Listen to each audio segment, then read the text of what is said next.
CNBB e CONIC lançam a 5ª edição da campanha da Fraternidade Ecumênica. Dom Valmor celebra a missa de cinzas na Catedral Cristo Rei. E ainda, confira a programação da nossa agenda cultural. O Horizonte Notícia está no ar.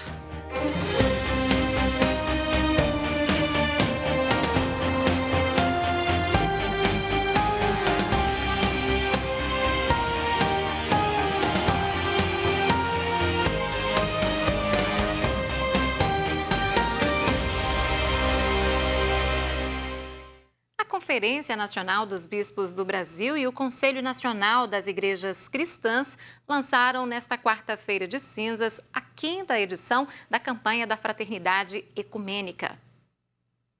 O lançamento da campanha da Fraternidade Ecumênica foi feito de forma virtual. Mesmo com a pandemia, esse importante movimento iniciado na Igreja Católica não poderia perder força.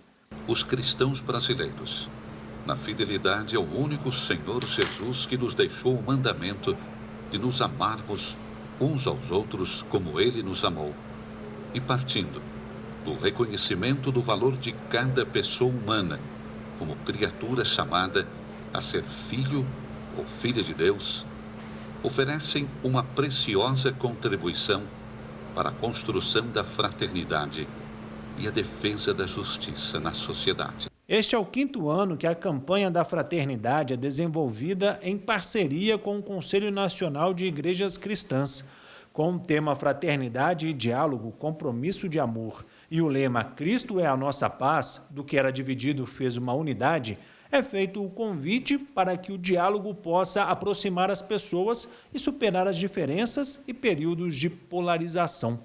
Hoje estamos dando mais um passo na caminhada ecumênica sob a luz da fraternidade e diálogo.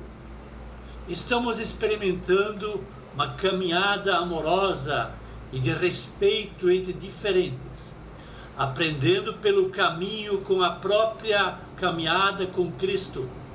Ele fez-se presente entre os diferentes, acolhe, ensina, alimenta, cura e inclui as pessoas mais pobres e diferentes entre seus preferidos.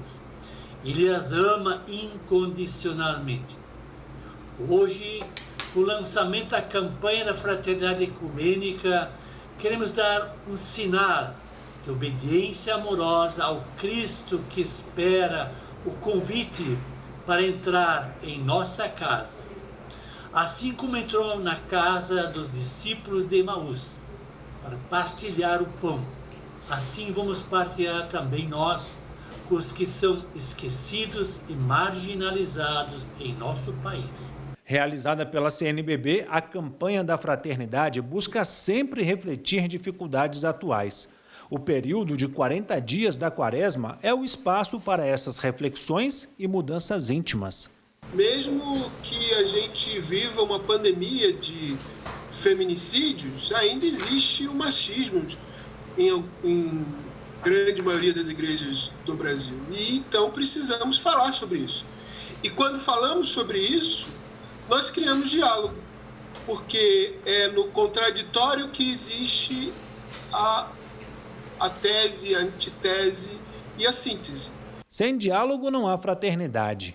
Assim como, enquanto não assumirmos o sentimento de irmãos, não nos abriremos ao ouvir os outros. É preciso que cada um faça o esforço para assumir esse compromisso de amor. O texto base da CFE defende os grupos mais vulnerabilizados, os grupos que historicamente têm sido silenciados. Nós entendemos que não há possibilidade de paz se as vozes que foram historicamente silenciadas continuam a ser silenciadas. É preciso que ouçamos as suas vozes. A campanha da fraternidade ocorre na Quaresma e justamente nesse tempo somos convidados a superar esses preconceitos, porque senão a nossa fé ela fica algo gnóstico, algo que é só teoria, que é abstração, que é pensamento. A nossa fé ela tem que ser praticada, ela tem que ser vista nos gestos concretos. E é para isso, para esse ato de conversão, para esse ato de mudança do mundo, que primeiro Jesus nos convidou, e também a campanha da Fraternidade Ecumênica nos convida. Bem, agora nós vamos direto ao estúdio da Rádio América M750 para a nossa conversa de todas as manhãs com o apresentador Giovanni Rodrigues, ele que traz para a gente os destaques da programação da rádio para esta quinta-feira. Bom dia para você, Giovanni. Muito bom dia, Síria. Muito bom dia a todos. Olha só, daqui a pouquinho no Manhã América, nós vamos ter uma entrevista com o advogado trabalhista Guilherme Rezende. Ele vai esclarecer se o funcionário que se recusar a receber a vacina contra o Covid-19 poderá ser demitido por justa causa. Interessante esse tema, hein? Daqui a pouquinho, no Manhã América, nós teremos a entrevista com Guilherme Rezende. Fica ligadinho. Apresentação comigo, Giovanni Rodrigues, viu? Olha só, o Tribuna Livre hoje, a partir das 11 da manhã, você vai conferir notícias sobre política, local, nacional, cidades e muito mais para você. A partir das 11 da manhã, com o nosso amigo jornalista Rafael Nobre. Olha, que tal estimular aí o público infantil a planejar e buscar a realização dos sonhos? Essa é a proposta do livro Poli, o Empreendedor, que foca na educação financeira. O Falando de Vida desta quinta-feira traz os detalhes aí da obra e também dicas para economizar. Em entrevista com o autor do livro, o professor de administração financeira Antônio Dias Pereira Filho. Você vai acompanhar todos esses destaques a partir das 4h30 da tarde com Lina Freire. E olha só, no programa Fim de Noite, hoje à noite, com Rosemar de Oliveira, né? O Fim de Noite vai falar sobre o Secretariado Arquidiocesano da Vida Consagrada, que promove na próxima quinta-feira, na próxima segunda-feira, dia 22 de fevereiro, a live com o tema Vida Consagrada, Memória, Presença e Futuro. O evento faz parte das comemorações do centenário da Arquidiocese de Belo Horizonte. Todos esses detalhes a partir das 10h30 da noite, no Fim de Noite, com Rosemar de Oliveira, tá bom? Toda essa programação você já sabe, você acompanha aqui na Rádio América M750, também na Rádio Cultura M830, pelo aplicativo Rede Catedral e também pelo site americabh.com.br. É com você, Síria. Muito obrigada, Giovanni. Muitos assuntos importantes, então, serão destaque na programação da rádio nesta quinta-feira. Bom, e agora, para atualizar todos nós sobre as principais notícias desta manhã, está aqui comigo no estúdio André Cristino. Bom dia, André. Bom dia, Síria. Bom dia a todos. Vamos começar falando sobre a situação do coronavírus aqui na capital. O que a gente tem de novidade, André? Vamos atualizar os números para o pessoal, né? Foram registradas 23 mortes por Covid na capital nas últimas 24 horas, mas a boa notícia é que os indicadores estão caindo, né? Vamos dar uma olhadinha nos números. A taxa de transmissão permanece a mesma, 0,94, mas a UTI teve uma queda, estava em 66%, caiu para 63,4%, e a enfermaria estava em 48%, caiu para 47%. Vamos ver os números gerais da pandemia na capital. São 99.432 casos confirmados, com 2.589 mortes. E o número de vacinados, são mais de 96 mil pessoas já receberam a vacina na capital, pelo menos a primeira dose da vacina. Então, esse número, estou tão ansioso para que esse número passe o número de casos confirmados, que aí já começa a dar uma esperança. Hoje são 96.818 pessoas já receberam a primeira dose, 38.582 já receberam a segunda dose, o reforço aí dessa vacinação. E Belo Horizonte está preocupada com relação à vacinação, porque as doses para a primeira aplicação estão acabando. De acordo com a Secretaria de Saúde, a previsão é que elas durem pelo menos 4 dias no máximo. E aí, porque há uma utilização de cerca de 9 mil doses por dia nessa primeira fase de imunização. Então, se não chegarem doses novas, pode ser que isso seja suspenso, pelo menos por um período, esse plano de imunização na capital. Está faltando vacina, Síria. Pois é, vacina é o tema de uma reunião do ministro Pazuello com os governadores, hein, André?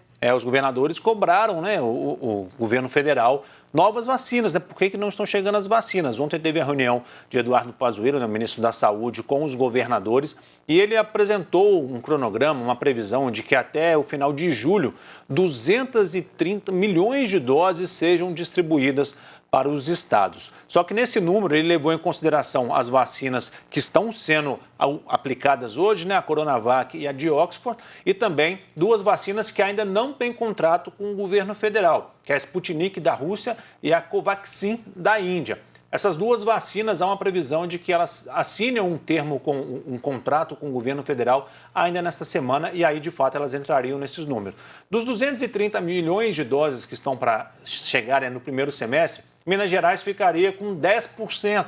Por ter 10% da população brasileira, ou seja, cerca de 23 milhões de doses viriam para Minas. Como são 2 doses para cada pessoa, daria para imunizar aí cerca de 11, 12 milhões de mineiros.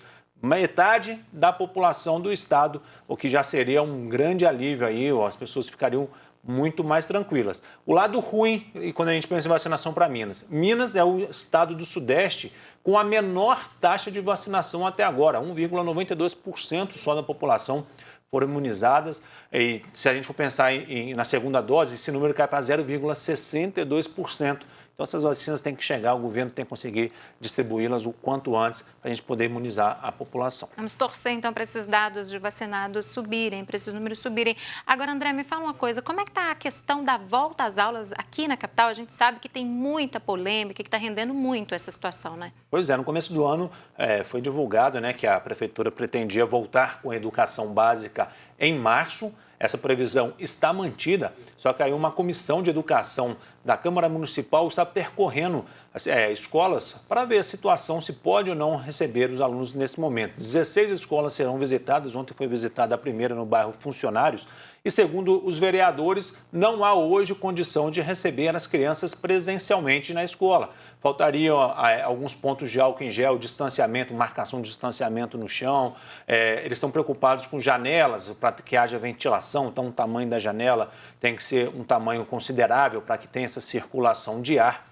De acordo com a prefeitura, são cerca de 105 mil crianças que voltariam às aulas presencialmente. A previsão é que sejam 12 crianças por turma e que elas fiquem no máximo 4 horas dentro da sala de aula. Além disso, a prefeitura mandou para cerca de 80 mil famílias um questionário para que se responda 3 perguntas. A faixa etária do aluno, se hoje os pais levariam o filho para a escola presencial e como que eles avaliam a educação remota. Se acham que para a educação básica se faz sentido ou não a educação remota, mas a previsão é que no próximo mês as crianças voltem para a escola e o secretário de Saúde, Jackson Machado, já disse que esse retorno às aulas não tem nada a ver com a imunização dos professores. Tá, André, rapidamente para a gente fechar a nossa conversa, tem operação da Polícia Federal em relação ao auxílio emergencial, é isso? Isso mesmo, deflagrada hoje uma operação da Polícia Federal, está cumprindo 66 mandados de busca e apreensão no país, 39 deles em Minas Gerais, além de Belo Horizonte, Contagem, Betim, Lagoa Santa, Sabará, Ribeirão das Neves e Nova Lima.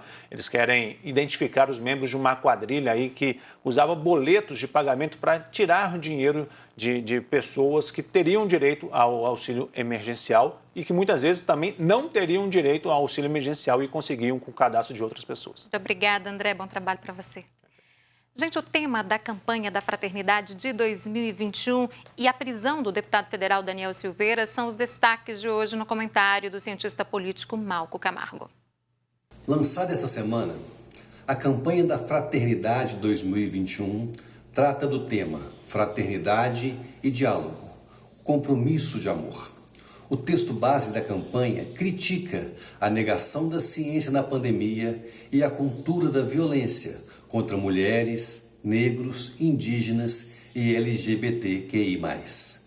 A campanha da CNBB faz também referência a um triste indicador que coloca o Brasil entre os 4 países que juntos somam 80% dos assassinatos de ativistas por direitos humanos no mundo e cita como um fato de repercussão internacional o assassinato da vereadora do Rio de Janeiro, Marielle Franco, e de seu motorista Anderson Gomes. O acerto da escolha do tema ficou ainda mais evidente, pois horas antes do lançamento da campanha, o ministro do Supremo Tribunal Federal, Alexandre de Moraes, ordenou a prisão de um parlamentar por incitar a violência e atentar contra as instituições e contra a democracia. O parlamentar preso é o mesmo que, às vésperas da eleição de 2018, postou uma foto no Facebook após destruir uma homenagem à vereadora assassinada no Rio de Janeiro, Marielle Franco. Para melhorar o ambiente em que estamos, Precisamos muito de ações iguais a esta da CNBB e também de nossas instituições e de seus líderes, que não poderão se furtar da obrigação de defender a nossa democracia daqueles que a vilipendiam e a atacam diuturnamente. Faleceu nesta quarta-feira, dia 17 de fevereiro, Monsenhor Hélio Ângelo Raso, sacerdote dedicado, servidor do povo de Deus aqui na nossa Arquidiocese de Belo Horizonte, atuou em diferentes paróquias da nossa Arquidiocese. Ele também foi reitor e formador do Seminário Arquidiocesano Coração Eucarístico de Jesus na década de 60. Viveu os seus últimos anos em acolhedora comunidade no convívio Emaús, onde residia. E daqui a pouco, Dom Valmor celebra missa de quarta-feira de cinzas. Voltamos em instantes.